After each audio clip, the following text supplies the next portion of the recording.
जय हिंद। सामाजिक विज्ञान के पार्ट 2 भूगोल से हम आपको लेसन पहला पढ़ाने जा रहे हैं।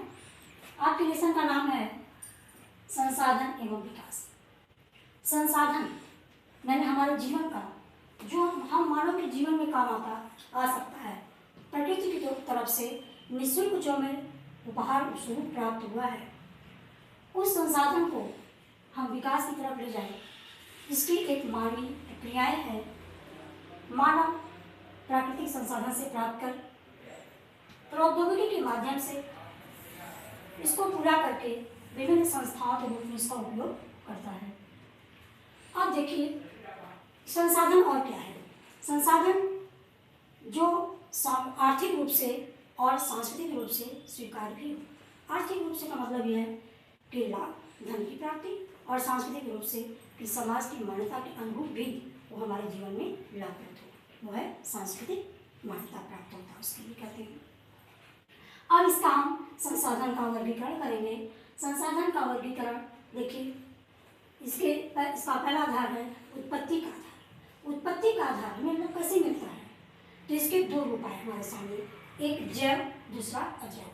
जैव जो जीव मंडल से प्राप्त हुआ, जैसे प्राणी जगत, मत्स्य, पशुधन, मनुष्य, वन्य, और अजैव जो प्राणी जगत से हट करके अर्थात तमाम खनिजों के माध्यम से जो हमको प्राप्त, जैसे कि धातु।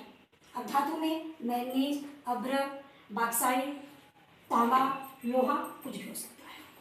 इसके बाद आता है हमारा, अब जब किसी चीज़ की उत्पत्ति हो चुकी है तो उसके समापन की भी समस्या आती है। तो समाप्त न हो के लिए मानव प्रक्रिया क्या है, मानव उसको किस प्रकार से बचा सकता है। तो फिर क्या है इसका नवीकरण और अनवीकरण। नवीकरण एक ऐसी प्रक्रिया है जिसको हम भौतिक, रासायनिक, यांत्रिक रूप से उसको हम पुनः अवस्था में प्राप्त कर सकते हैं। और जो दूसरा है अनवीकरण। इसके लिए हमारे मानव का ज़्यादा योगदान नहीं होता। इसके लिए हमको भूवैज्ञानिक तौर तरीकों का एक अंतराल का हमको इंतजार करना पड़ता है। जैसे जीवाश्म ईंधन, जैसे हम लकड़ी को जला दिए एक बार, तो उसको हम चाहे कि पुनः प्राप्त कर लें, लकड़ी की दशा को फिर से उसको देखने तो नहीं देख सकते, क्योंकि उसके लिए हमें वैज्ञानिक तौर तरीकों का इंतजार एक लाखों साल के बाद वो पुनः ईंधन प्राप्त हम कर सकते हैं। फिर प्रश्न आता है स्वामित्व का।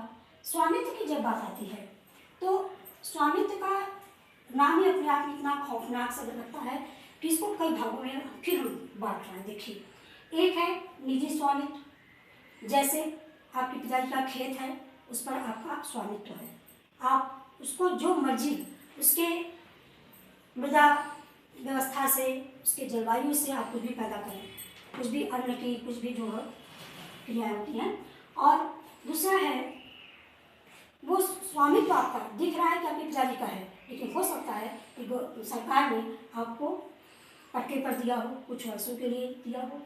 दूसरी स्वामित्व जो होती है सामुदायिक यानी कि व्यक्तिगत अधिकार छोड़ करके आपके गांव में है कुआं, तालाब आपका भी हो सकता है, और आप उस पर आपके पूरे गाँव वालों का भी अधिकार हो सकता है। ऐसे शहरों में एक बात आती है, तो शहरों की बात क्या है, खेल का मैदान, पुस्तकालय, और इस तरह के तमाम चीज़ें हो सकती हैं। उसके बाद फिर आता है सामुदायिक के बाद राष्ट्रीय। अब देखिए राष्ट्रीय क्या है, आपकी जमीन आपके गांव में है, लेकिन यदि कोई ऐसी बात आ गई कि आपकी जमीन अत्यधिक व्यक्ति के लिए सुख की प्राप्ति के लिए यदि वो सफल हो सकते हैं, तो सरकार आपकी जमीन को भी अधिग्रहित कर सकती है। जैसे शहरी विकास प्राधिकरण को अधिकार है कि वो अत्यधिक व्यक्ति के सुख के लिए किसी के व्यक्तिगत संपत्ति को भी अधिग्रहित करके उसको राष्ट्रीय एकाधिकार स्थापित, लेकिन कानूनन, बस उसका रूप कानूनी होगा, गैर कानूनी नहीं होगा। तीसरी बात फिर आती है बात अंतर्राष्ट्रीयता की बात आती है, जहाँ पर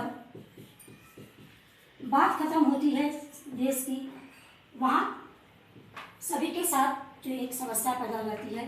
आपको इसके लिए उदाहरण देंगे। जैसे हमारा भारत प्रायद्वीपीय क्षेत्र जो है, आप देख रहे हैं, जहाँ तक मुझे याद है कि मैंने आपको प्रायद्वीप का अर्थ बताया हुआ है। तो प्रायद्वीपीय क्षेत्र में हमारे दो तटीय इलाके हैं, बहुत ही महत्वपूर्ण, पूर्वी तटीय क्षेत्र और पश्चिमी तटीय क्षेत्र। तो पूर्वी तटीय क्षेत्र और पश्चिमी तटीय क्षेत्र को जब आप गौर से देखते हैं तो आप क्या देखते हैं कि उस तट के बाद समुद्र की शुरुआत हो जाती है। फिर अपने लगता है कि आखिर ये समुद्र में हमारा कहाँ तक अधिकार है 200 किलोमीटर तक, हमारे तट से 200 किलोमीटर तक राष्ट्रीय अधिकार की संपदा उसमें जो निहित है, जो छुपी हुई है खान के रूप में, वो हमारी है। लेकिन उसके बाद जो शुरू हो जाती है वो अंतर्राष्ट्रीय। हालांकि अंतर्राष्ट्रीयता को और स्पष्ट करने के लिए हमें बहुत कुछ बोलना भी बाकी है। आपने नाम सुना होगा संयुक्त राष्ट्र संघ, जिसको हम विश्व की तीसरी सरकार के नाम से भी जानते हैं। इसके माध्यम से विश्व के तमाम मनुष्य के जीवन के विकासात्मक जो जो पहलू हैं, चाहे युद्ध न हो, युद्ध को रोकने की प्रक्रिया हो, गरीबों को भोजन देने की प्रक्रिया हो, साक्षरता को पूरा करने की प्रक्रिया हो, जितना मानव मूल्य के लिए उचित है वो सब अंतर्राष्ट्रीय स्तर में भी आ सकता है। तो खैर ये है संसाधन की बात, लेकिन ये संसाधन है किसके लिए? मानव विकास के लिए। मानव का विकास हो और उस प्राणी जगत के विकास के लिए ये वर्गीकरण ऑटोमेटिकली हो जाता है, अपने आप ये होता रहता है। फिर आता है सवाल विकास का कि किसके हाथ में है और उसका विकास किस प्रकार से हुआ। तो देखिए, अब विकास की बात जब आती है तो एक है संभाव्य विकास। संभाव्य विकास का अर्थ होता है कि संभवतः आपके पास है, लेकिन प्रौद्योगिकी कमियों के कारण कुछ इन नीतियों में या उसी तरह की उन्नति नहीं हो पाई है जिस पर कि यह संभवतः आज भी पड़ा हुआ है। दूसरा है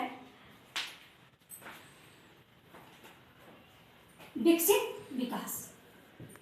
विकसित विकास मतलब कि पूर्ण रूप से इस एरिया पर, इस क्षेत्र में, इस संसाधनों पर, इस प्रकृति के क्षेत्र में आप कार्य पा चुके हैं, उसका लाभ लेना है और उसकी मात्रा, इसकी गुणवत्ता का हमें ज्ञान है।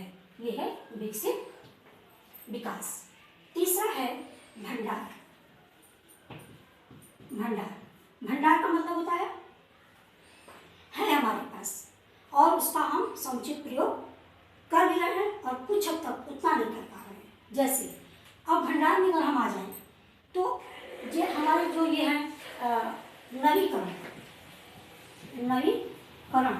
जिन चीज़ों का हम कर सकते हैं समाप्तता में, उसका हम नवीकरण नहीं किए। भंडार तो हमारे पास, जैसे उदाहरण के लिए महाराष्ट्र और गुजरात में हम पवन ऊर्जा का इस्तेमाल और अधिक कर सकते हैं, लेकिन प्रौद्योगिक कमियों के कारण अभी सरकार द्वारा या ये कह सकती हो व्यक्तिगत एजेंसियों के द्वारा या इस तरह का प्रयास अभी नहीं हुआ है, इससे भंडार के रूप में पड़ा हुआ है। इस संसाधन का हम उपयोग समुचित रूप से मानव मूल्य की नहीं कर पाए हैं। चौथा है संचित कोष। हालांकि यह भी भंडार का ही दूसरा रूप है, संचित कोष। अब मान लीजिए प्रायद्वीपीय भाग की जो नदियां होती हैं उनको ऊंचाई की मात्रा उत्तरी भाग की नदियों की अपेक्षा कम मिलती है। विद्युत परियोजना साधन पर कुछ कमी होगी। इसका एक बहुत बढ़िया उदाहरण है कि उत्तर प्रदेश से विद्युत की आपूर्ति महाराष्ट्र में तक होती है। तो क्यों होती है?